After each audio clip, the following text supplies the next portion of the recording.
कहानी की शुरुआत में हमें हमारे मेन कैरेक्टर को दिखाया जाता है जो कि अपने बड़े भाई से बात कर रहा होता है। जहाँ पर हमारे मेन कैरेक्टर का जो बड़ा भाई है वो हमारे मेन कैरेक्टर से उनकी जो फैमिली का मर्चेंट ग्रुप होता है उसके लीडर बनने के लिए कह रहा होता है। जिस बात को सुनने के बाद हमारा जो मेन कैरेक्टर उसके बड़े भाई से कहता है कि नहीं, मैं ऐसा नहीं कर सकता। फैमिली के आप सबसे बड़े बच्चे हो जिसकी वजह से आपको ये पोजीशन लेनी चाहिए। जिस बात को सुनने के बाद हमारे मेन कैरेक्टर का जो बड़ा भाई है उससे कहता है कि नहीं, इस फील्ड में तुम मुझसे भी कई गुना ज्यादा टैलेंटेड हो जिसके वजह से आपको इस पोजीशन को लेना चाहिए। हमारा जो मर्चेंट ग्रुप था वो काफी ज्यादा छोटा था, लेकिन तुम्हारी वजह से हमारा जो मर्चेंट ग्रुप है वो 3 ग्रेटेस्ट मर्चेंट ग्रुप में से एक है। जिस बात को सुनने के बाद हमारा जो मेन कैरेक्टर अपने बड़े भाई से कहता है कि लेकिन मैं रिस्पॉन्सिबिलिटी नहीं लेना चाहता, मैं तो बस आलसी बनकर पड़े रहना चाहता हूँ। अगर मैं मर्चेंट ग्रुप का लीडर बन गया तो मुझे अलग अलग बिजनेस पार्टनर्स के साथ डिनर करना होगा और उनकी जो बकबक है उसे सुनना पड़ेगा।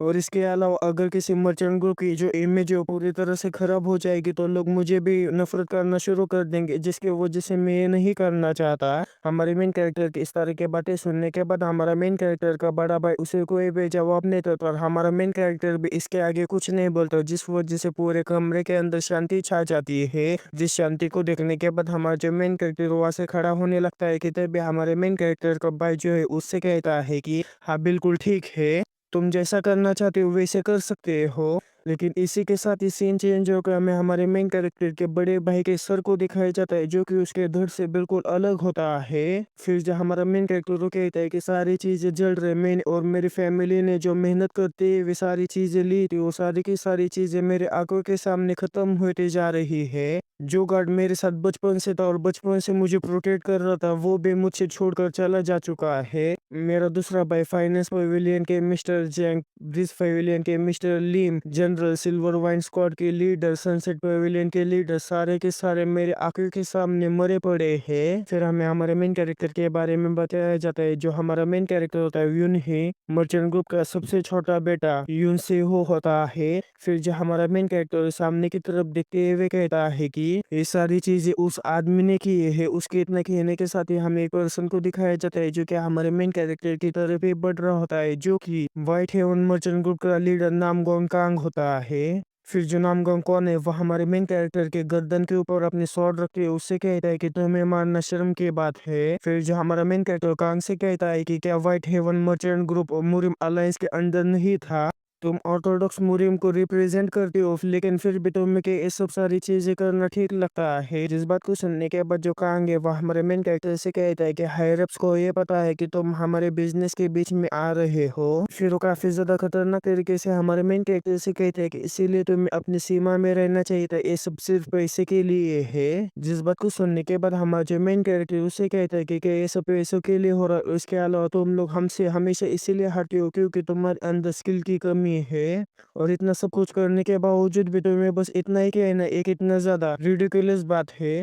जिस बात को सुनने के बाद जो कहेंगे कुछ समझ नहीं पाता और हमारे मेन कैरेक्टर से कहता है कि आखिर तुम क्या कह रहे हो। जिस बात को सुनने के बाद हमारा जो मेन कैरेक्टर अपने हाथों में एनर्जी इकट्ठा करते हो उसे कहते हैं कि क्या तुम बेरे हो चुके हो। इतना कहने के बाद हमारा जो मेन कैरेक्टर कांग के ऊपर हमला कर देता है, लेकिन हमारा जो मेन कैरेक्टर वो पहले से ही काफी ज्यादा घायल होता है, जिसकी वजह से हमारा जो मेन कैरेक्टर कांग को चोट भी नहीं पहुंचा पाता, बल्कि जो कांग है वो हमारे मेन कैरेक्टर लात मारते उसे पीछे झटका देता है। फिर जो कहेंगे वो हमारे मेन कैरेक्टर से कहता है कि हाँ, हमारे अंदर स्किल की कमी है लेकिन तुम हमारे लिए खतरा बनते जा रहे हो, जिसके वजह से हम जो यूनियन मर्चेंट ग्रुप को खत्म कर रहे हैं। इतना कहने के बाद जो कहेंगे वो हमारे मेन कैरेक्टर के सर को उसके दर्द से अलग कर देता और मरने से पहले हमारा जो मेन कैरेक्टर वो कहता है कि क्या सब कुछ पॉइंटलेस था? क्या मुरियम के अंदर हम जैसे मर्चेंट्स की जिंदगी कोई बेमायने नहीं रखती? काश मैंने छोटी उम्र में ही मार्शल आर्ट सीखना शुरू कर दिया होता और काश मेरा जो यूनियन मर्चेंट ग्रुप है काफी ज्यादा बड़ा होता तो हमारे साथ ये सब कुछ नहीं होता। इतना कहने के बाद हमारा जो मेन कैरेक्टर अपनी आंखें बंद कर लेता है कि तभी हमें हमारे मेन कैरेक्टर को दिखाया जाता है जो कि किसी और ही समय में अपनी आंखें खोल रहा होता है कि तभी कोई तो चिल्लाते उससे कहते हैं कि यंग मास्टर। जिस आवाज को सुनने के बाद हमारा जो मेन कैरेक्टर काफी ज्यादा चौंक जाता है और कुछ समझ नहीं पा रहा होता है और हमारे मेन कैरेक्टर के सामने एक पर्सन होता है जो कि उसे लेक्चर दे रहा होता है और हमारा जो मेन कैरेक्टर अपनी आंखों को मसलते हुए कहता है कि आखिर यहाँ पर क्या हो रहा है,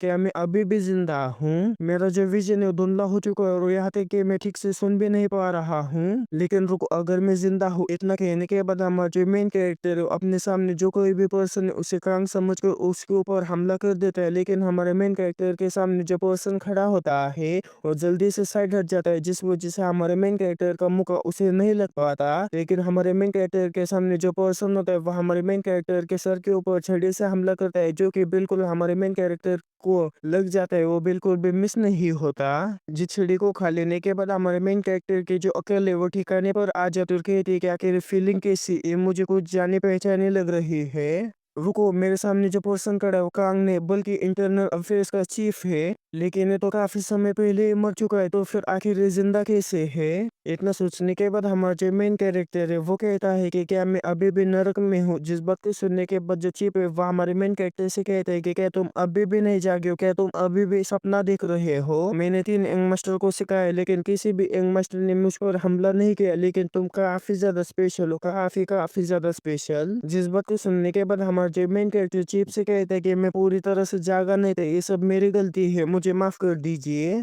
जिस बात को सुनने के बाद जो चीफ है वह हमारे मेन कैरेक्टर के ऊपर चिल्लाते हुए उसे कहते हैं कि अपने कमरे में जाओ और दीवार की तरफ मुंह कर बैठो। फिर हमें हमारे मेन कैरेक्टर को दिखाया जाता है जो कि चीफ ने जैसा कहा होता है दीवार की तरफ मुंह कर बैठा होता है और अपने मन में कहता है कि मैं अभी भी उस मोमेंट को इमेजिन कर सकता हूँ जब मैं मर गया था, इसके बजाय मुझे इंटरनल अफेयर के चीफ क्यों डांट रहे थे। जब मैं मर्चेंट ग्रुप का बिजनेस सीख रहा था तब मुझे सबसे पहला जो फसल की सप्लाई थी उसे एनालाइज करने का टास्क दिया गया था और उस दिन मुझे जो लेक्चर मिला था उस लेक्चर की वजह से मेरा सर फट गया था।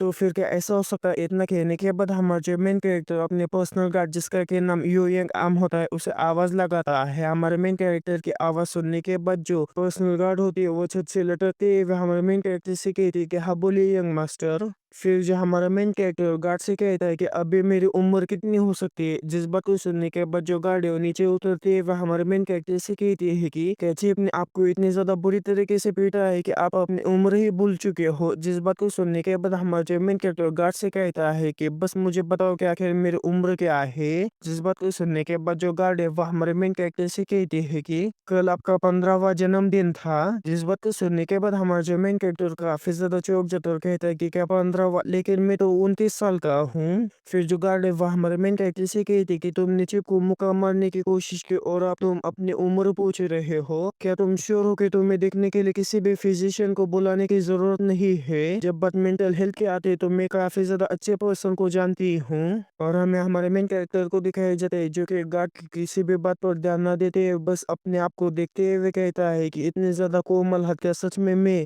अपने यंगर वर्जन में वापस आ चुका हूँ। इतना कहने के बाद हमारा जो मेन कैरेक्टर अपने दोनों हाथों से दोनों गालों के ऊपर काफी ज्यादा तेजी के साथ मारता है, जिसे देखने के बाद जो गार्ड है वो काफी ज्यादा चौंक जाते हैं। जल्दी से हमारे मेन कैरेक्टर के पास आती है, उसे कहती है कि यंग मास्टर आखिर आप क्या कर रहे हैं? और हमारा जो मेन कैरेक्टर कहता है कि काफी ज्यादा दुख रहा है। जिस बात को सुनने के बाद जो गार्ड है वह हमारे मेन कैरेक्टर से कहती है कि तुमने अपने आप को इतना जोर से मारा है तो दुखेगा ही। जिस बात को सुनने के बाद हमारा जो मेन कैरेक्टर कहता है कि अगर मैं मर चुका हो तो मुझे दर्द कैसे हो सकता है। फिर हमारा मेन कैरेक्टर अपने मन में कहता है कि जब मैं मर गया था तब की जो यादें वो काफी ज्यादा साफ साफ मुझे दिखाई दे रही है। मेरी जो पूरी की पूरी फैमिली मेरी आंखों के सामने मारी जा चुकी है। और वो समय जब व्हाइट हेवन मर्चेंट ग्रुप का जो लीडर कांग था उसने अपने स्वord का इस्तेमाल करते हुए मेरे सर को मेरे धड़ से अलग कर दिया था। वो सारी चीजें मेरे आंखों के सामने घूम रही और इसके अलावा ये जो सारी चीजें वो सच में हो रही, मैं सच में पास्ट में वापस आ चुका हूँ। और हमारे मेन कैरेक्टर को इस तरह से हरकतें करता हुआ देखकर जो हमारे मेन कैरेक्टर की गार्ड है कुछ भी समझ नहीं पा रहे होते। और हमारा जो मेन कैरेक्टर आगे कहता है कि लेकिन जो मेरे फैमिली के अंदर नरसंहार हुआ था वो अभी तक हुआ नहीं है, लेकिन वो फ्यूचर में जरूर होगा। लेकिन जो कि अब मैं वापस आ चुका हूँ तो मैं ऐसा दोबारा नहीं होने दूंगा। और हमारे मेन कैरेक्टर को इस तरह के अजीब अजीब एक्सप्रेशन निकलता हुआ देखकर जो गार्ड है वह हमारे मेन कैरेक्टर से कहती है कि आखिर तुम अजीब अजीब तरह के एक्सप्रेशन क्यों बना रही हो? क्या तुम्हें टॉयलेट जाना है? फिर जो हमारा मेन कैरेक्टर वो कहता है कि मुझे अभी भी मेरी पिछली जिंदगी की सारी बातें याद है और इसके अलावा मैं उन सारी चीजों से निपटना भी जानता हूँ। वो सारी की सारी नॉलेज का इस्तेमाल करके वे काफ़ी ज़्यादा स्ट्रांग बनूँगा ताकि मैं मुरीम अलायंस के खिलाफ खड़ा हो पाऊँ। लेकिन तभी हमारे मेन कैरेक्टर को कोई बात याद आ जाती है जिसके वजह से जो हमारा मेन कैरेक्टर है वो यूं से कहता है कि तुमने मुझसे कहा था कि कल मेरा 15वां बर्थडे था। जिस बात को सुनने के बाद जो यूंग है वो हमारे मेन कैरेक्टर से कहती है कि हाँ मैंने यही कहा था लेकिन आपके साथ क्या हुआ है। इतना सुनने के बाद हमारा जो मेन कैरेक्टर जल्दी से गिनती करना शुरू कर देता और कहता है कि अगर ऐसी बात है तो ये साल कौन सा होना चाहिए। सारी गिनती कर लेने के बाद हमारा जो मेन कैरेक्टर वो कहता है कि इसका ये मतलब है कि वो जो इंसिडेंट होने वाला है वो बस एक हफ्ता ही दूर है। इतना सोचने के बाद हमारा जो मेन कैरेक्टर यूं से कहता है कि हमें कुछ करना होगा वो भी बिना किसी को पता चले। जिस बात को सुनने के बाद जो यूं काफी ज्यादा चौंक जाते और हमारे मेन कैरेक्टर से कहते कि यंग मास्टर आखिर आप कहना क्या चाहते हैं। क्या आपको लड़की की जरूरत है। क्या आप सच में युद्ध की सिचुएशन से गुजर रहे हैं। जिस बात को सुनने के बाद हमारा जो मेन कैरेक्टर यूं से कहता है कि बिल्कुल भी नहीं। फिर वहां से सीन चेंज में किसी और जगह का सीन दिखाया जाता है जहाँ पर एक जो पर्सन होता है एक सीक्रेट लीडर को जला रहा होता है जिसे जलाता हुआ देखकर जो उसके सामने वाला पर्सन होता है उससे कहते हैं कि क्या आपको इसके बारे में यकीन है। जिस बात को सुनने के बाद जो लीडर जलाने वाला पर्सन होता है उसे कहता है कि आखिर मैं यकीन क्यों नहीं करूंगा जो मर्चेंट ग्रुप का सबसे छोटा बेटा है उसने बिजनेस सीखना शुरू कर दिया है। और इसके अलावा मैंने ऐसा सुना है कि उसकी जो पर्सनल गार्ड है वो मार्शल आर्ट मास्टर है। जिस बात को सुनने के बाद वो जो हुडी वाला पर्सन है मोटे वाले आदमी से कहते हैं कि मैं उस बच्चे से क्यों डरूंगा जो किसी बीमारी से मर रहा है। वो मार्शल आर्ट भी नहीं जानता और बिना छड़ी के चल भी नहीं सकता। और इसके अलावा उसके गार्ड के साथ क्या करना है उसके लिए मेरे पास एक प्लान है जिसके वजह से तुम्हें चिंता करनी नहीं चाहिए। और अगर मुझे काम करते हुए कोई गड़बड़ हो गई और मुझे किसी ने देखा तो जिसने जिसने मुझे देखा मैं उन सारे लोगों को मार डालूंगा। जिस बात को सुनने के बाद वो जो मोटा वाला पर्सन होता है वह हंसते हुए हुडी वाले पर्सन से कहते हैं कि लेकिन तुमने तो एक बार उसे अपने मास्टर की तरह सर्व किया था। जिस बात को सुनने के बाद वो जो हुडी वाला पर्सन है उससे कहता है कि जो यूनियन मर्चेंट ग्रुप का सबसे ज्यादा यंगेस्ट सन है उसका मरना तय है। और इसके अलावा अभी के समय के लिए वो जिस तरह से सफर कर रहा है अगर मैं उसकी सफरिंग को पूरी तरह से खत्म कर दूंगा तो वो मेरा ग्रेटफुल नहीं होगा क्या। मुझे यकीन है कि वो अपनी मौत का इंतजार कर रहा है ठीक वैसे ही जैसे हम बोल रहे हैं। उसके इतना कहने के साथ ही वहां पर से सीन चेंज हो गया में हमारे यून को दिखाया जाता है जो कि हमारे मेन कैरेक्टर के साथ किसी जगह पर आई होती है। जिस जगह पर आने के बाद जो यून है वो हमारे मेन कैरेक्टर से कहते हैं कि हम अभी क्या कर रहे हैं।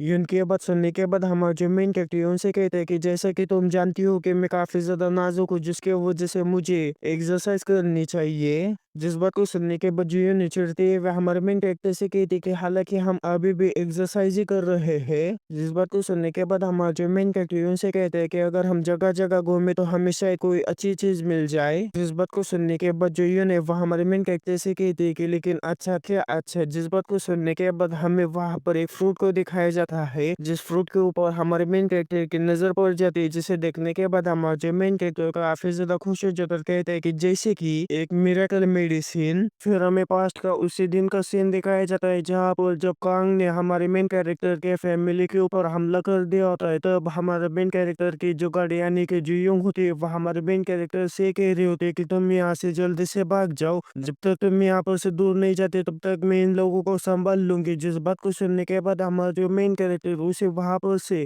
अकेला छोड़ जाने के लिए बिल्कुल भी नहीं मान रहा होता है। जिसे देखने के बाद जुयून है उसे काफी ज्यादा समझाने की कोशिश करती है लेकिन हमारा जो मेन कैरेक्टर बिल्कुल भी नहीं समझता और वहां से जाने की बिल्कुल भी हिम्मत नहीं दिखाता। लेकिन आखिर में जुयू ने वह हमारे मेन कैरेक्टर से कहती है कि जब से तुम बच्चे हो तब से तुमने मेरी बात कभी भी नहीं सुनी लेकिन आखिरी बार मेरी बात सुन लो। अगर तुम जिंदा बचकर यहाँ पर से नहीं जा पाओगे तो जो मेरी मौत है उसका कोई भी महत्व नहीं रहेगा। उसके इतना कहने के साथ ही हमें कुछ लोगों को दिखाया जाता है जो कि उस कमरे का दरवाजा तोड़कर काफी तेजी के साथ हमारे मेन कैरेक्टर और जोयू ने उसके ऊपर हमला करने के लिए उसकी तरफ बढ़ जाती है। लेकिन जोयू ने वो हार नहीं मानने वाली थी। वो हमारे मेन कैरेक्टर को किसी भी हाल में बचाना चाहती थी इसीलिए वो अकेले इतने सारे भीड़ों से निपटने के लिए आगे चली गई। और जाते वक्त हमारे मेन कैरेक्टर से कहती गई कि तुम्हें जिंदा रहना होगा मुझे पता है कि तुम काफी ज्यादा आगे जाओगे। फिर जो हमारा मेन कैरेक्टर है वो कहता है कि अगर मुझे अपनी जिंदगी में दो ऐसे लोगों का नाम बताना है जिन पर मैं सबसे ज्यादा भरोसा कर सकता हूँ। हमारा मेन कैरेक्टर ये सब सोच रहा होता है कि तभी जो ने वह हमारे मेन कैरेक्टर से कहती है कि आखिर तुम कहाँ पर देख रहे हो। अगर दो लोगों का नाम लिया जाए तो सबसे पहले मैं मेरे गार्ड यून का नाम लूंगा और दूसरा ये मेरा सर्वेंट पाल गैप का। फिर जो पाल गैप है वह हमारे मेन कैरेक्टर से कहता है कि यंग मास्टर यहाँ पर काफी ज्यादा ठंडी है। फिर जो हमारा मेन कैरेक्टर अपने मन में कहता है कि मैं एक ऐसे मेरेकल मेडिसिन को यहाँ पर ढूंढने के लिए आया हूँ जो कि फ्यूचर के अंदर चारों तरफ लड़ाइयाँ करवाएगी। और जो यून और जो पाल गया मैं इन दोनों के ऊपर ही भरोसा कर सकता हूँ, इसलिए मैं इन दोनों के साथ ही यहाँ पर उस मेरेकल मेडिसिन को ढूंढने के लिए आया हूँ। फिर जो यून है वह हमारे मेन कैरेक्टर से कहती है कि लेकिन आखिर हम क्या ढूंढ रहे हैं। जिस बात को सुनने के बाद हमारा जो मेन कैरेक्टर सामने की तरफ इशारा करते हुए उससे कहता है कि जरा सामने की तरफ देखो, तुम्हें क्या वो दिखाई नहीं दे रहा है। फिर हमारा मेन कैरेक्टर उस मेडिसिन के बारे में बताने लगता है कि वो मेरेकल मेडिसिन है जिसको कि 10,000 साल की जो स्नो गिंगसिंग होता है उससे कंपेयर किया जा सकता है, यानी कि उसकी जो पावर है वो 10,000 साल पुरानी जो स्नो गिंगसिंग है उसके बराबर है। और उसका नाम प्यूरी आइसनोप्लम है। हमारे मेन कैरेक्टर की बात सुनने के बाद जो है ना काफी ज्यादा गौर से उस पाम की तरफ देखने लगते हो। जब उस पाम को देख लेते हैं तो वो हमारे मेन कैरेक्टर से कहते हैं कि लेकिन आखिर वो चीज क्या है। जिस बात को सुनने के बाद जो हमारा मेन कैरेक्टर है यून से कहता है कि वो एक मिरेकल मेडिसिन है जो कि मेरी बीमारी को ठीक कर सकती है। जिस बात को सुनने के बाद जो यून है वो हमारे मेन कैरेक्टर से कहती है कि क्या तुम सच में एक ऐसी मिरेकल मेडिसिन का इस्तेमाल करना चाहते हो जिसके के बारे में हम कुछ भी नहीं जानते।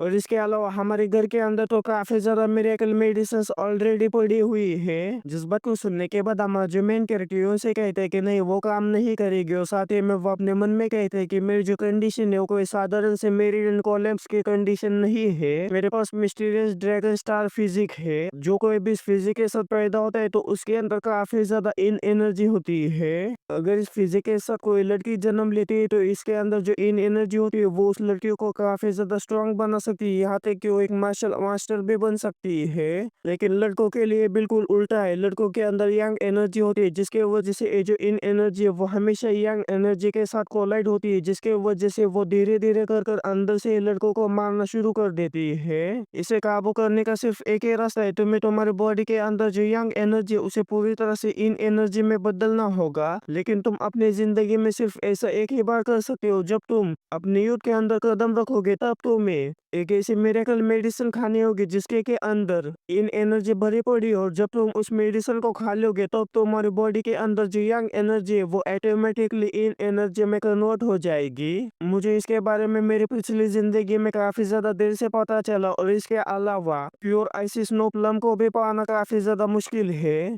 फिर जीयू ने वह हमारे मेन कैरेक्टर से कही थी कि क्या तुम हमें एक्सप्लेन नहीं करना चाहोगे कि आखिर यहाँ पर क्या हो रहा है। जिस बात को सुनने के बाद हमारे जो मेन कैरेक्टर से कहते हैं कि मुझे माफ कर देना, जब सारी चीजें सॉर्ट हो जाएगी तब मैं तुम्हें बता दूंगा।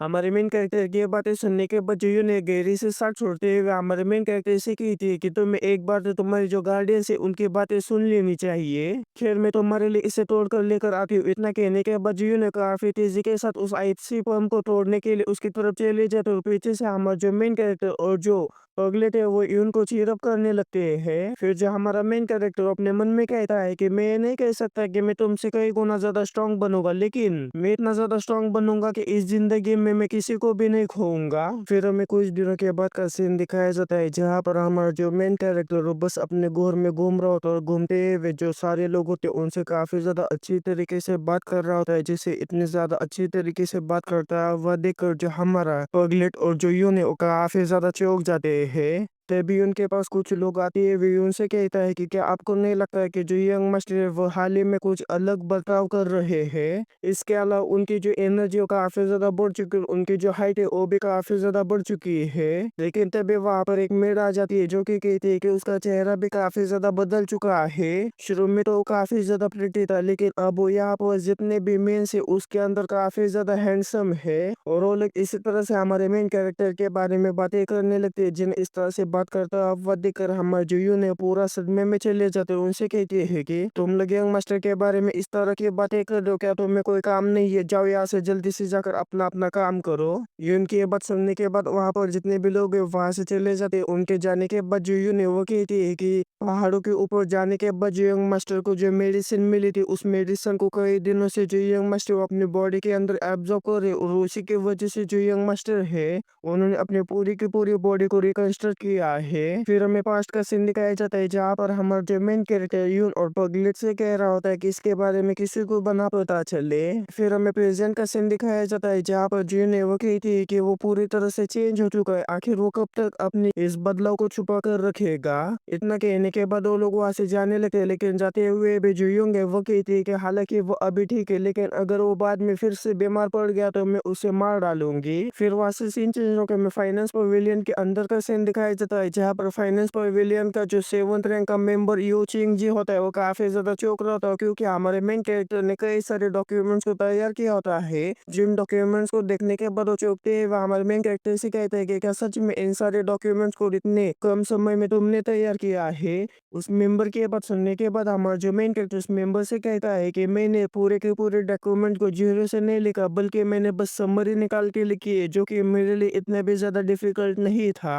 और हमें हमारे मेन कैरेक्टर को दिखाया जाता है जो कि अब फाइनेंस पवेलियन का एक मेंबर बन चुका होता है, और उसका फाइनेंस पवेलियन में 9वां दिन होता है काम करने का।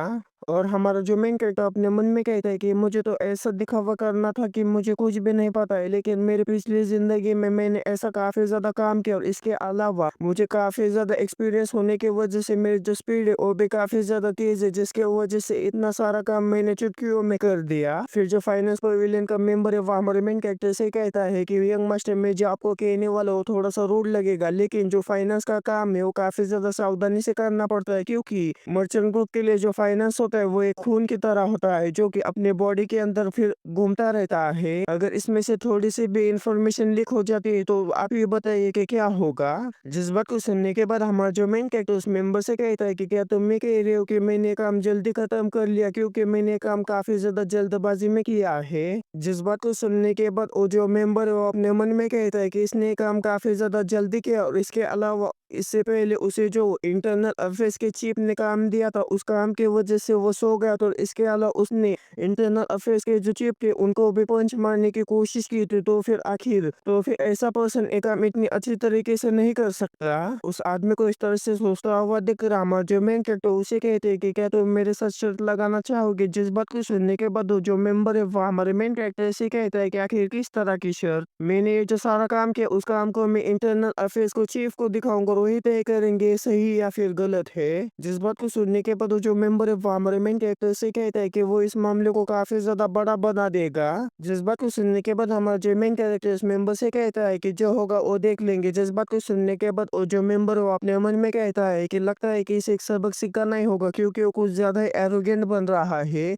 इतना सोचने के बाद वो हमारे मेन कैरेक्टर से कहता है कि तो फिर ठीक है, चलो शर्त लगाते हैं। इस बात को सुनने के बाद हमारा जो मेन कैरेक्टर उस शर्त की कंडीशन बताने लगता है। सबसे पहली कंडीशन ये होती है कि जो कोई भी हारेगा उसे पूरे दिन जो डॉक्यूमेंट्स है उसका ख्याल रखना होगा। और दूसरी बात, जब मेरे सबसे बड़े भाई की अनाउंसमेंट सेरेमनी होगी तब जो कोई भी हारेगा उसे जीरो टू डांस करना होगा। जिस बात को सुनने के बाद जो मेंबर काफी ज्यादा चौंक जाता है। हमें जीरो टू डांस के बारे में बताया जाता है, वो हान डायनेस्टी का एक ट्रेडिशनल डांस होता है। और हमारे मेन कैरेक्टर की इस तरह की शर्तें सुनने के बाद जो मेंबर काफी ज्यादा गुस्सा होते हैं, वे अपने मन में कहते हैं कि क्या ये बदमाश सचमुच बकवास कर रहा है। इतना सोचने के बाद जो मेंबर है वो हमारे मेन कैरेक्टर से कहता है कि तो फिर ठीक है, चलो ऐसा करते हैं। जिस बात को सुनने के बाद हमारा जो मेन कैरेक्टर उससे कहता है कि डरना बिल्कुल भी मत। जिस बात को सुनने के बाद जो मेंबर है वो हमारे मेन कैरेक्टर से कहता है कि ये तो मेरी लाइन होनी चाहिए, इसे तुम क्यों बोल रहे हो। लेकिन तभी पीछे से एक और पर्सन आकर उस मेंबर से कहते हैं कि मुझे लगता है कि तुम इन सारे बातों पर काफी ज्यादा गुस्सा हो रहे हो। जिस बात को सुनने के बाद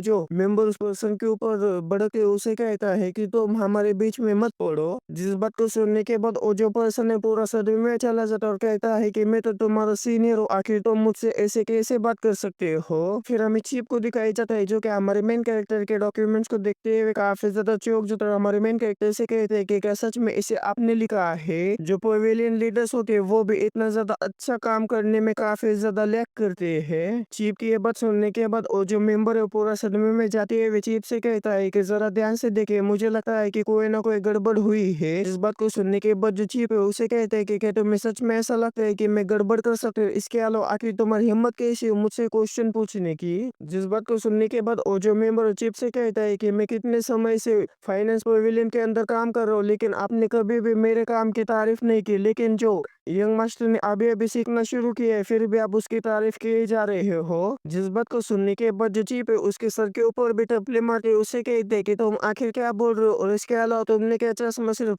डेकोरेशन के लिए पहना है? तुम्हें थोड़ी सी मेहनत करनी चाहिए। और हमें हमारे मेन कैरेक्टर को दिखाया जाता है जो कि काफी ज्यादा खुश हो रहा है, क्योंकि हमारे मेन कैरेक्टर ने उस मेंबर के साथ जो शर्ट लगाए होते हैं वो शर्ट हमारा मेन कैरेक्टर जीत जाता है, और काफी ज्यादा खतरनाक तरीके से पीछे से उस मेंबर से आकर कहता है कि मैं आपका जीरो टू डांस का इंतजार कर रहा हूँ। जिस बात को सुनने के बाद वो जो पर्सन पूरा सदमे में चला जाता है और उसे एक एक कर हमारा जो मेन कैरेक्टर वहां से जाने लगता है। वो आदमी पीछे से हमारे मेन कैरेक्टर को रोकने की कोशिश तो करता है, लेकिन हमारा मेन कैरेक्टर उसके ऊपर ध्यान न देते वहां से चला जाता है। फिर हमें हमारे मेन कैरेक्टर को दिखाया जाता है जो कि काफी ज्यादा खुश होकर वहां से जा ही रहा होता है कि तभी पीछे से कोई आकर हमारे मेन कैरेक्टर से कहता है कि ऐसा लगता है कि तुम्हारा मूड काफी ज्यादा अच्छा है, तुम्हारी हेल्थ की वजह से हमारे मदर फादर और बड़ा भाई काफी ज्यादा चिंतित रहते हैं, लेकिन तुम यहाँ पर हंसते हुए घूम रहे हो, तुम कितने बड़े कमीने हो। इसी के साथ में हमें उस आदमी का इंट्रोडक्शन दिया जाता है। वो इनियो मर्चेंट ग्रुप का सेकंड सन यानी कि हमारे मेन कैरेक्टर का दूसरा भाई यूनजिनो होता है। जिनो को वहां पर देखने के बाद हमारे मेन कैरेक्टर को जिनो की मौत के बारे में भी याद आने लगता है। फिर जो हमारा मेन कैरेक्टर काफी ज्यादा पोलाइटली उसे अपने नाम से बुलाने लगता है, जिसे सुनने के बाद जो जिनो है वह हमारे मेन कैरेक्टर के ऊपर काफी ज्यादा गुस्सा हो जाता है। उसे कहता है कि तुम कुछ ज्यादा फेंट एक्ट नहीं कर रहे हो क्या तुम मरना चाहते हो? जिस बात को सुनने के बाद हमारा जो मेन कैरेक्टर अपने मन में कहता है कि अरे मैं तो भूल ही गया था, इस समय पर हम दोनों के बीच में जो रिलेशनशिप था वो इतना भी ज्यादा अच्छा नहीं था। फिर जो जिन्हों वह हमारे मेन कैरेक्टर से कहता है कि तुम जो बिजनेस सीख रहे हो उसके मैं बिल्कुल खिलाफ हूँ। अगर तुम कुछ ज्यादा ही काम करने लगेगा और जो फादर और भी ज्यादा बीमार हो जाएंगे तो तुम्हारी और भी ज्यादा वो चिंता करने लगेंगे। जिन बातों को सुनने के बाद हमारा जो मेन कैरेक्टर अपने मन में कहता है कि वो इसमें बिल्कुल भी गलत नहीं है। फिर जो जिन्हों वह हमारे मेन कैरेक्टर से कहता है कि जब तुम अगली बार फादर से मिलने जाओगे तो बीमार होने का दिखावा मत करो, और अगर तुम पिछली बार की तरह वहां पर बेहोश हो गए तो मैं तुम्हें जिंदा नहीं छोड़ूंगा। जिस बात को सुनने के बाद हमारा जो मेन कैरेक्टर काफी ज्यादा पोलाइटली जिन्हों को ग्रेट करते उससे कहता है कि मैं सावधान रहूंगा। जिस बात को सुनने के बाद जो जिन्हों काफी ज्यादा खतरनाक तरीके से हमारे मेन कैरेक्टर की तरफ देखते है उसे कहता है कि मैं तुम्हें बिल्कुल भी पसंद नहीं करता। इतना कहने के बाद जो जिन्हों है वहां से चला जाता है। उसके जाने के बाद हमारा जो मेन कैरेक्टर अपने मन में कहता है कि यहाँ पर वापस आने के बाद पहली बार पिताजी और भाइयों से मुलाकात हुई है। फिर जो हमारा मेन कैरेक्टर काफी ज्यादा खुश होते हुए कहता है कि और भी काफी कुछ है जो कि मैं उन्हें दिखाना चाहूंगा। फिर हमें कुछ दिनों के बाद का सीन दिखाया जाता है जहाँ पर हमारा जो मेन कैरेक्टर वो कहता है कि मेरी पिछली जिंदगी की यादों के हिसाब से जो फाइनेंस पवेलियन है उसके अंदर कुछ ही दिनों के अंदर आग लगने वाली, और उस आग की वजह से जो फाइनेंस पवेलियन के अंदर काम करने वाले एक लो रैंकिंग का पवेलियन ऑफिशियल मारा गया था। और इसके अलावा फाइनेंस पवेलियन के अंदर जितने भी डॉक्यूमेंट्स थे वो सारे के सारे डॉक्यूमेंट्स जल गए, जिसके वजह से हमारे मर्चेंट ग्रुप को काफी ज्यादा नुकसान हुआ। लेकिन बाद में इन्वेस्टिगेशन करने के बाद हमें पता चला कि किसी ने प्लान करते हुए जो फाइनेंस पवेलियन है उसके अंदर आग लगाई थी। फिर हमें प्रेजेंट का सीन दिखाया जाता है जहाँ पर जो फाइनेंस पवेलियन का जो मेंबर होता है वो काफी ज्यादा गुस्से में हमारे मेन कैरेक्टर की तरफ देख रहा होता है, जिसे अपनी तरफ इस तरह से देखता हुआ देखकर हमारा जो मेन कैरेक्टर है वह अपने मन में कहता है कि मुझे जो फाइनेंस पवेलियन के अंदर आग लगने वाली अगर उसे रोकना है तो मुझे इस फाइनेंस पवेलियन के अंदर कुछ भी करने की फ्रीडम होनी चाहिए। और हमारे मेन कैरेक्टर को अपने तरफ इस तरह से देखता हुआ देखकर वो जो मेंबर है वह हमारे मेन कैरेक्टर से कहता है कि तुम मुझे ऐसे क्यों देख रहे हो। जिस बात को सुनने के बाद हमारा जो मेन कैरेक्टर है वो उस मेंबर से कहता है कि कुछ भी नहीं है, मैं बस अभी अंदर जाने वाला हूँ। और साथ ही में वो अपने मन में कहता है कि अगर मुझे ऐसा करना है तो जो लोग जिस नजर से मेरी तरफ देखते उस नजर को पूरी तरह से बदलना होगा।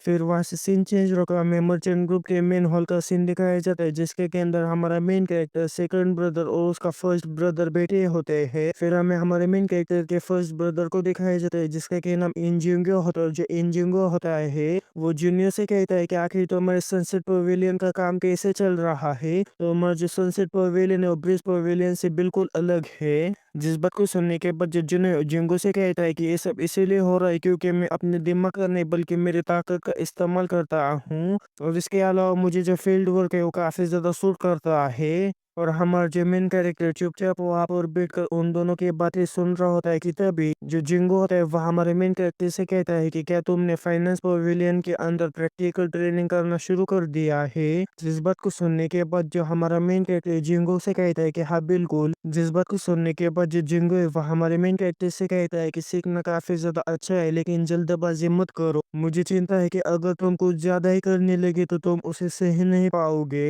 जिंगो के बात सुनने के बाद हमारा जो मेन कैरेक्टर जिंगो से कहता है कि आप चिंता मत करें, मैं मेरे लिमिट्स के अंदर ही रहकर काम करूंगा। और साथ ही में वो अपने मन में कहता है कि मेरा सबसे बड़ा भाई हमेशा से ऐसा रहा है, तब भी और आज भी। इसीलिए मैं इस जिंदगी में फिर से जो पहले हुआ था वो सब कुछ नहीं देखना चाहता। हमारा मेन कैरेक्टर ये सब सोच रहा होता है कि तभी जो जुनू है वो हमारे मेन कैरेक्टर से कहता है कि ये सब बकवास है। बिस्तर पर लेटने और खाने के अलावा तुम इससे ज्यादा कुछ भी नहीं कर सकते।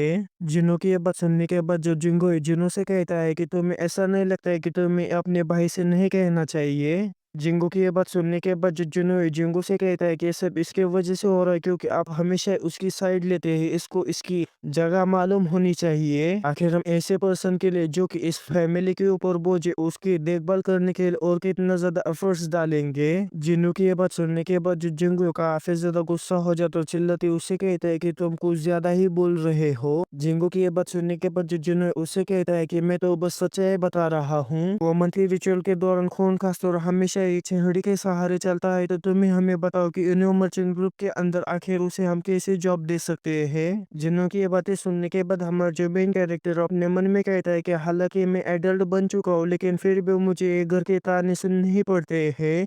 लेकिन अब मैं क्या कर सकता हूँ, ये सारा मामला मेरा ही है जिसके वजह से मुझे इसे सुलझाना ही होगा। इतना सोचने के बाद हमारा जो मेन कैरेक्टर जुनू को उसका नाम लेकर पुकारता है। जिस बात को सुनने के बाद जो जुनू है उसके ऊपर भड़कते हुए उसे कहता है कि मुझे अपना नाम लेकर मत पुकारो। जिस बात को सुनने के बाद हमारा जो मेन कैरेक्टर उससे कहता है कि ओके ठीक है, मैं तुमसे कहना चाहता हूँ कि जो फादर हो जल्दी यहाँ पर आएंगे और अगर फादर ने हम लोगों को इस तरह से लड़ते हुए देखा तो क्या होगा, इसीलिए चुप रहो। और साथ ही में हमारा जो मेन कैरेक्टर जिंगू से भी कहता है कि बड़े भाई आपको भी शांत होना चाहिए। जिस बात को सुनने के बाद जो जिंगू है वो हमारे मेन कैरेक्टर से कहते हैं कि हाँ मैं भी शांत हो जाता हूँ, मैं कुछ ज्यादा ही आगे चला गया था। और हमारे मेन कैरेक्टर को इस तरह से बात करता हुआ देखकर जो जिंगू वो भी चौंकते हुए अपने मन में कहता है कि आखिर वो क्या है। मैं जानता हूँ कि वो काफी ज्यादा तेज है लेकिन अभी वो जिस तरह से बोल रहा था ऐसा लग रहा था वो काफी ज्यादा मेच्योर पर्सन है। जिंगू के इतना सोचने के साथ ही वहां पर हमारे मेन कैरेक्टर के पिताजी पहुंच जाते हैं, जिन्हें देखने के बाद हमारा जो मेन कैरेक्टर है उसके आंखों से आंसू बहने लगते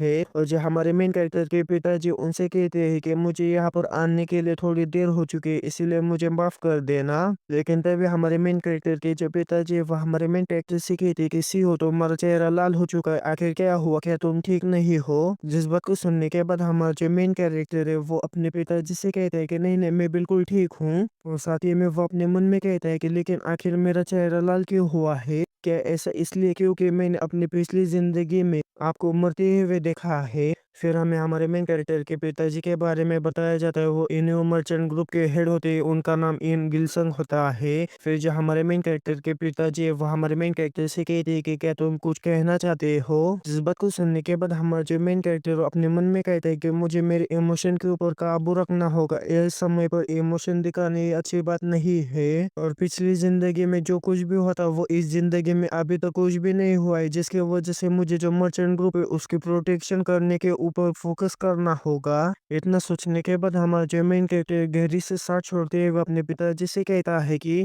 आपने मुझे देखकर ये पता लगा लिया कि मैं आपसे कुछ कहना चाहता हूँ। जिस बात को सुनने के बाद जो हमारे मेन कैरेक्टर के पिताजी वो काफ़ी ज़्यादा चौंक जाते हैं, जो जुंगो कुछ भी समझ नहीं पाता। फिर जो हमारा मेन कैरेक्टर अपने पिताजी से कहता है कि जब हम फाइनेंस पवेलियन को चालू करने वाले थे, तब हम लोगों के बीच में बातचीत हुई थी। क्या आपको अभी भी वो बातचीत याद है? हमारे मेन कैरेक्टर की ये बात सुनने के बाद उसके जो पिताजी उसे कहते हैं कि हाँ, मुझे याद है। जिस बात को सुनने के बाद हमारा जो मेन कैरेक्टर उसे कहता है कि अगर ऐसी बात है तो क्या मैं किसी दिन पवेलियन मेंबर्स को लीड कर सकता हूँ। जिस बात को सुनने के बाद जुन्नू काफी ज्यादा चौंक जाता और कहता है कि आखिर वो अचानक से ऐसी चीजें क्यों कह रहा है। और हमारे मेन कैरेक्टर की ये बात सुनने के बाद उसके जो पिताजी उससे कहते हैं कि तुम आखिर कहने की क्या कोशिश कर रहे हो। जिस बात को सुनने के बाद हमारे जो मेन कैरेक्टर अपने पिताजी से कहते हैं कि मुझे मेरे बड़े भाइयों की तरह जो पवेलियन है उसकी सारी की सारी ड्यूटीज करनी है। जिस बात को सुनने के बाद हमारे जो मेन कैरेक्टर के पिताजी उसे साफ साफ मना कर देते। जिस बात को सुनने के बाद हमारे जो मेन कैरेक्टर अजीब सा एक्सप्रेशन बनाते हुए जो जिंगू है उसकी तरफ देखने लगता है। उसे अपनी तरफ इस तरह से देखता हुआ देखकर जो जिंगू है वो भी पूरा सदमे में चला जाता है। फिर जो जिंगू है वो अपने पिताजी से कहता है कि आपने जो रिजेक्शन किया है वो कुछ ज्यादा ही कठोर नहीं था क्या। जिस बात को सुनने के बाद जो हमारे मेन कैरेक्टर के पिताजी और जिंगू से कहते हैं कि अगर मैंने एक बार कहा तो बस कहा, और इसके अलावा पवेलियन के अंदर नाइट ड्यूटी बहुत है, इसके लिए रात भर जागना और रात भर सिक्योरिटी को मैनेज करना ही आसान नहीं होगा। मैं इसकी सारी चीजें मानने के लिए तैयार हूँ, लेकिन नाइट ड्यूटी बिल्कुल भी नहीं। जिस बात को सुनने के बाद हमारा जो मेन कैरेक्टर अपने मन में कहता है कि मैं ऐसा बिल्कुल भी नहीं होने दे सकता। फाइनेंस पवेलियन के अंदर जो आग लगने वाली है उस आग को अगर रोकना है तो मुझे नाइट ड्यूटी करनी ही होगी। जिस बात को सुनने के बाद हमारा जो मेन कैरेक्टर अपने पिताजी से कहते हैं कि अगर मैं ये प्रूव कर दूं कि मैं नाइट ड्यूटी करने के लिए फिजिकल कैपेबल हूँ तो। जिस बात को सुनने के बाद हमारे मेन कैरेक्टर के जो पिताजी उससे कहते हैं कि हाँ बिल्कुल, लेकिन आखिर तुम इसे साबित कैसे करोगे। जिस बात को सुनने के बाद हमारा जो मेन कैरेक्टर जुनू की तरफ देखते हुए कहता है कि मैं जुनू के साथ पार करूंगा। जिस बात को सुनने के बाद जुनू काफी ज्यादा चौंक जाता है। जो जिंगू है वह हमारे मेन कैरेक्टर से कहता है कि तुमने अभी अभी क्या कहा। और हमारे मेन कैरेक्टर के जो पिताजी है वो तो कुछ कह ही नहीं पाते, और हमें जुनू को दिखाया जाता है जो कि हमारे मेन कैरेक्टर की इस बात के ऊपर काफी ज्यादा गुस्सा हो जाता है। हमारे मेन कैरेक्टर से कहता है कि क्या तुम पागल हो चुके हो। जिस बात को सुनने के बाद हमारा जो मेन कैरेक्टर जुनू से कहता है कि क्या तुम डर रहे हो कि मैं जीत जाऊंगा।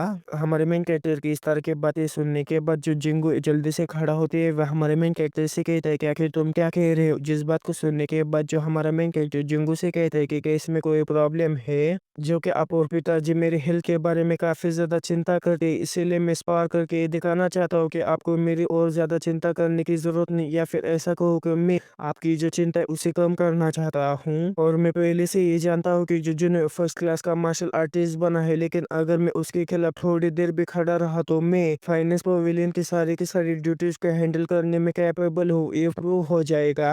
हमारे मेन कैरेक्टर की सारी बातें सुनने के बाद जुन वो अपने पिताजी से कहता है कि वो जो कुछ भी कह रहा है वो सारी चीजें सेंस करती है, इसीलिए आप हम दोनों के बीच में जो स्पा होने वाली उसे मना मत कीजिए। जिन्हों की ये बात सुनने के बाद जिंगो काफी ज्यादा चौंक जाता है, जिन्हों को रोकने की कोशिश करने लगता है कि तभी जो उनके पिताजी है उनसे कहते हैं कि अच्छा ठीक है, मैं तुम दोनों के बीच में जो स्पा होने वाली है उसे मंजूरी देता हूँ। जिस बात को सुनने के बाद जिंगो काफी ज्यादा चौंक जाता है, और उसे इतना ज्यादा फिक्र करता हुआ देखकर जो उसके पिताजी उससे कहते हैं कि जिंगो इतना भी ज्यादा चिंता मत करो, जो सीईओ है उसने जो कुछ भी कहा है उसकी रिस्पॉन्सिबिलिटी लेना सीखना होगा, और कभी ना कभी तुम्हें ट्रायल्स का सामना तो करना ही पड़ेगा। और मुझे ऐसा लगता है कि सीईओ के लिए ये बिल्कुल सही समय है। अपने पिताजी की बातें सुनने के बाद हमारा जो मेन कैरेक्टर अपने मन में कहता है कि मुझे ऐसा लगता है कि वो ऐसा सोच रहे हैं कि मैं जिन्हों के खिलाफ कभी भी नहीं जीत सकता, और ऐसा सोचना बिल्कुल जायज है। फिर जो हमारे मेन कैरेक्टर के पिताजी वो हमारे मेन कैरेक्टर से कहते हैं कि तुम में और जिन्हों में काफी ज्यादा गैप है, जिसके वजह से अगर तुम आधे महीने तक भी जिन्हों को हैंडल कर पाए तो मैं तुम्हें पवेलियन की सारी ड्यूटीज करने के परमिशन देता हूँ, यहाँ तक कि नाइट ड्यूटी भी। क्या तुम ऐसा कर सकते हो। जिस बात को सुनने के बाद हमारा जो मेन कैरेक्टर अपने पिताजी से कहता है कि अपॉर्चुनिटी देने के लिए आपका बहुत बहुत शुक्रिया। जिस बात को सुनने के बाद जिंगू भी इनके बीच में कुछ बोल नहीं सकता था, जिसके वजह से जो जिंगू है, वो हमारे मेन कैरेक्टर से कहता है कि अगर तुम्हें कुछ खतरा महसूस होने लगे तो तुम वहीं पर सरेंडर करना। सरेंडर करना कोई शर्मनाक बात नहीं है। जिस बात को सुनने के बाद हमारा जो मेन कैरेक्टर जिंगू से कहते हैं कि मैं इस बात को याद रखूंगा कि तब भी पीछे से जो जिन्हों हमारे मेन कैरेक्टर से कहते हैं कि मुझे नहीं लगता कि ये जरूरी होगा। जिस बात को सुनने के बाद जब हमारा मेन कैरेक्टर जिन्हों की तरफ दिखता है तो हमें जिन्हों को दिखाया जाता है जो कि काफी ज्यादा गुस्से में होता है। फिर वहां से सीन चेंज होकर में सीधा फाइटिंग अरेना का सीन दिखाया जाता है जहाँ पर हमारा मेन कैरेक्टर जो जिन्हों है वो स्पा करने के लिए रेडी हो जाते हैं। लेकिन हमारे मेन कैरेक्टर को स्टेज पर देखने के बाद जो ने कुछ समझ नहीं पाते कि तभी वो चिल्लाती हुए कहती है कि आखिर आखिर यंग मास्टर वहां पर स्टेज पर क्या कर रहे हैं। और यूं को वहां पर देखने के बाद हमारा जो मेन कैरेक्टर ऊपर से यूं को हाई कह रहा होता है और जो यूंग है वो उसके ऊपर चिल्लाते हुए कहती है को काफी ज्यादा मुश्किल से खड़ा हो पाता है तो आखिर वो सेकंड यंग मास्टर के साथ कैसे स्पा कर सकता है।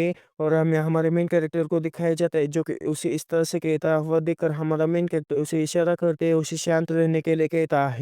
जिस इशारे को देखने के बाद जो पगलेट है वो यून से कहता है कि वो ठीक हो जाएगा। जिस बात को सुनने के बाद जो यून है वो कहती है कि हाँ उसे ठीक होना चाहिए। फिर हमें जिंगो को दिखाया जाता है जो कि फैमिली हेड से कहती है कि आप चिंता नहीं कर रहे हैं। इस बात को सुनने के बाद जो फैमिली हेड है जिंगो से कहती है कि आखिर इसमें इतना ज्यादा चिंता करने की क्या बात है। जिस बात को सुनने के बाद जो जिंगो फैमिली हेड से कहता है कि जो जुनो है उसने हमेशा सीईओ को नीचे नजर से देखा है जिसकी वजह से मुझे ऐसा लगता है कि वो होल्ड बैक बिल्कुल भी नहीं करेगा, वो अपने पूरी पावर लगाते हुए सीईओ के ऊपर हमला करेगा। इस बात को सुनने के बाद जो फैमिली है गहरी से साथ छोड़ते हुए कहते हैं कि अभी बातचीत करने का बिल्कुल भी समय नहीं है, चलो देखते हैं कि आगे क्या होता है। और जो यून है वो अपने मन में कही थी कि आखिर young master second young master के साथ अचानक से ड्यूल क्यों करना चाहते हैं। वैसे भी वो हमारी बात नहीं सुन रहा और अपने मन की ही चला रहा है। क्या ऐसा हो सकता है कि उसके ऊपर किसी भूत ने कब्जा कर लिया हो। यून ये सब सोच रही होती कि तभी जो फैमिली है यून से कहती है कि जल्दी से उस ड्रम को बचाओ। जिस बात को सुनने के बाद यून काफी ज्यादा चौंक जाता और फैमिली हेड से कुछ कहने वाली होती कि तभी जो फैमिली हेड यून से कहते हैं कि मैंने जो कहा वैसा करो। जिस बात को सुनने के बाद यून है वो भी कुछ कह नहीं पाती जिस वजह से उस ड्रम को बजाकर जो ड्यूल है उसे स्टार्ट कर देते और जो जुन है वो अपनी स्वord को पकड़ते हुए कहता है कि आज मैं इस कमीने को उसकी असली जगह दिखा दूंगा।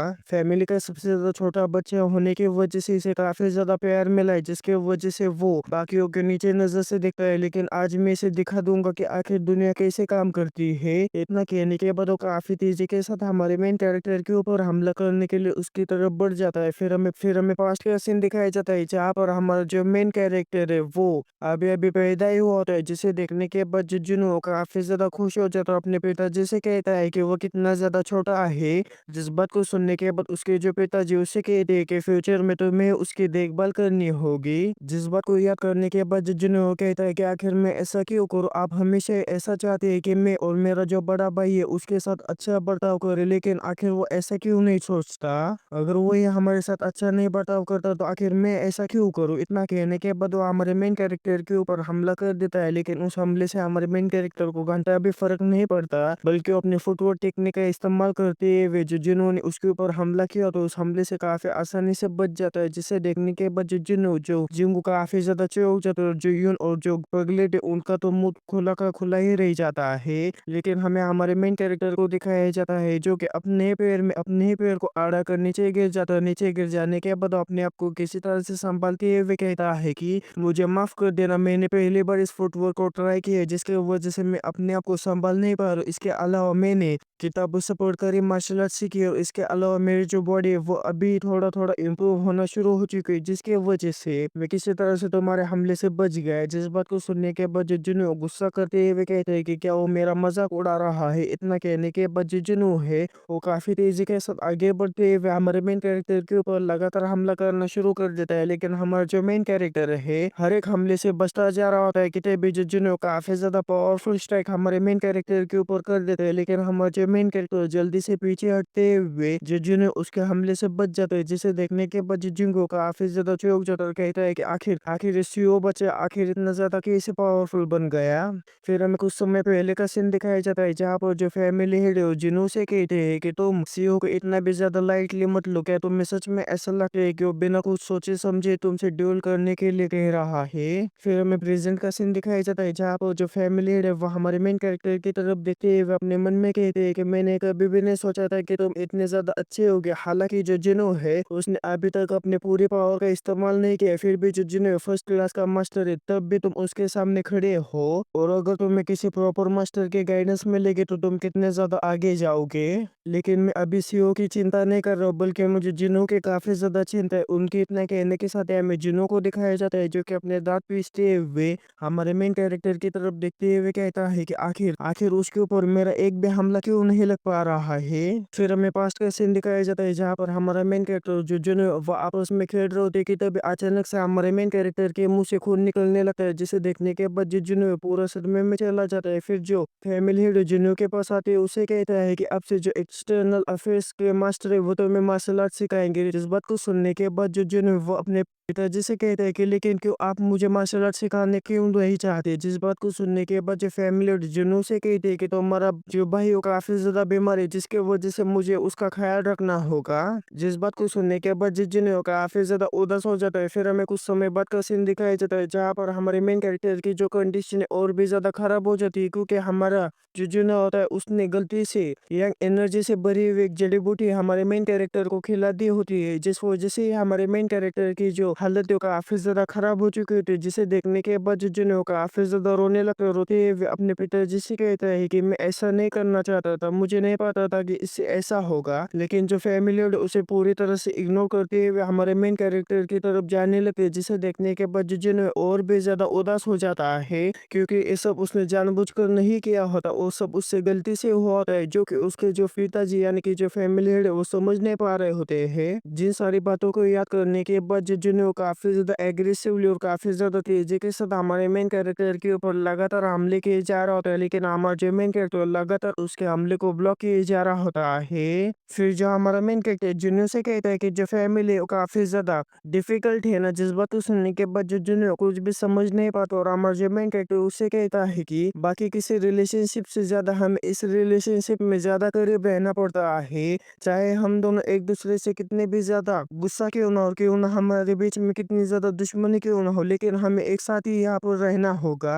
जिन बातों को सुनने के बाद जुनू ओ भी काफी ज्यादा चौंक जाता है, लेकिन हमारा जो मेन कैरेक्टर पीछे हटते हुए जुनू से कहते हैं कि ये बात मैंने एक बार सुनी थी। जिस बात को सुनने के बाद जो जुनू है, वो हमारे मेन कैरेक्टर से कहते हैं कि मुझे इससे कोई भी फर्क नहीं पड़ता। फिर हमें जिंगू को दिखाया जाता है जो कि उनसे कहता है कि ये ड्यूल खत्म होने में कितना समय बचा है। जिस बात को सुनने के बाद जियो ने जिंगू से कहती है कि लगभग 9 सेकंड। फिर हमें अरेना का सीन दिखाया जाता है जहाँ पर जियो ने अब होल्ड बैक नहीं करना चाहता था, जिसके वजह से वो अपने शॉट के ऊपर अपना और अपेयर करने लगता है। और वो हमारे मेन कैरेक्टर से कहता है कि जो कि तुम बकवास कर रहे हो, इसीलिए ये तुम्हारे लिए काफी ज्यादा मुश्किल होगा। इसके अलावा मैं इसे और ज्यादा देर तक खींचना नहीं चाहता। और जिन्हों को अपने ऑरा का इस्तेमाल करता हुआ देखो जो फैमिली हेड है वो काफी ज्यादा चौंक जाते, चिल्लाते हुए जिन्हों से कहते हैं कि जिन्हों आखिर तुम क्या कर रहे हो, तुम्हें अपने फीलिंग्स के ऊपर काबू करना होगा, अपने फीलिंग्स को दूर रखकर जो फेयर फाइट है उसे करनी होगी। लेकिन हमें जिन्हों को दिखाया जाता है जो कि फैमिली हेड की किसी भी बात पर ध्यान न देते हुए सीधा हमारे मेन कैरेक्टर के ऊपर हमला करने के लिए उसकी तरफ बढ़ जाता है। लेकिन हमारे मेन कैरेक्टर को इससे घंटा भी फर्क नहीं पड़ता, बल्कि एक गहरी सी सांस छोड़ते हुए अपने मन में कहता है कि जिन्हों तुम कुछ भी नहीं जानते। फिर हमें पास्ट का सीन दिखाया जाता है जहाँ पर हमारे मेन कैरेक्टर के फैमिली के ऊपर जब हमला किया होता है, उस हमले में हमारा जो जिन वो भी काफी ज्यादा घायल हो चुका होता है, वो मरने के कगार पर आया होता है। लेकिन मरने से पहले उसने जो कुछ भी बचपन में हमारे मेन कैरेक्टर के साथ किया होता है, वो क्यों किया होता है और किस लिए किया होता है, उन सारी चीजों के लिए जो जिन्होंने उस कंडीशन में हमारे मेन कैरेक्टर से उस लेटर में माफी मांगकर उस लेटर को एक कबूतर के पैर पर बांधकर उसे हमारे मेन कैरेक्टर की तरफ भेज देता है। जैसे वो कबूतर वहां से चला जाता है, वैसे ही जिन लोगों ने हमारे मेन कैरेक्टर के ऊपर हमला किया होता है उन्हीं के सोल्जर्स अंदर आकर जज ने उसके सर को उसके दर से अलग कर देते हैं। फिर हमें प्रेजेंट का सीन दिखाया जाता है जहाँ पर जज ने काफी तेजी के साथ हमारे मेन कैरेक्टर की तरफ बढ़ रहा होता है, जिसे अपनी तरफ बढ़ता हुआ देखकर पुरानी बातें याद करने के बाद हमारे जो मेन कैरेक्टर कहते हैं कि मैं ऐसा नहीं कर सकता, ये केवल आपकी गलती नहीं है। हमारे मेन कैरेक्टर ये सब सोच रहा होता है कि तभी जज ने उसके ऊपर हमला कर देता है, लेकिन हमारा जो मेन कैरेक्टर अपने स्वॉर्ड को बीच में ला लेता है, जिस वजह से जो जुनू का हमला वो हमारे मेन कैरेक्टर के स्वॉर्ड से टकरा जाता है, जिस वजह से हमारे मेन कैरेक्टर के हाथों से उसकी जो स्वॉर्ड है वो छूट जाता है और हमारे जो मेन कैरेक्टर जल्दी से नीचे झुकते हुए हमारे जुनू की तरफ बढ़ने लगता है, जिसे देखने के बाद वहां पर के सारे लोग काफी ज्यादा चौंक जाते हैं। यहाँ तक कि जुनू वो भी काफी ज्यादा चौंक जाता है और हमारा जो मेन कैरेक्टर मुस्कुराते हुए जुनू से कहता है कि तुमने बस अपने स्वॉर्ड के ऊपर अपनी क्यों एनर्जी को डाला है, लेकिन तुम पहले जैसे ही मेरे ऊपर हमला किए जा रहे हो। इतना कहने के बाद हमारा जो मेन कैरेक्टर जुनू को टच कर लेता है, जिसे देखने के बाद वहां पर जितने भी लोगों का काफी ज्यादा चौंक जाते हैं। यहाँ तक कि जो ड्यूल का टाइमिंग होता है वो भी खत्म हो जाता है और इसी के साथ में हमारा जो मेन कैरेक्टर ड्यूल को जीत जाता है। फिर हमें फाइनेंस पवेलियन का सीन दिखाया जाता है, जहाँ पर जो फाइनेंस पवेलियन के चीफ होते हैं उनके तक भी ये खबर पहुंच जाती है कि हमारा जो मेन कैरेक्टर ड्यूल को जीत चुका है, जिसे सुनने के बाद जो फाइनेंस पवेलियन के चीफ होते हैं वो काफी ज्यादा खुश हो जाते हैं, कहते हैं कि मैं उसे अब अपना असिस्टेंट बना लूंगा और उसे काफी ज्यादा काम दूंगा।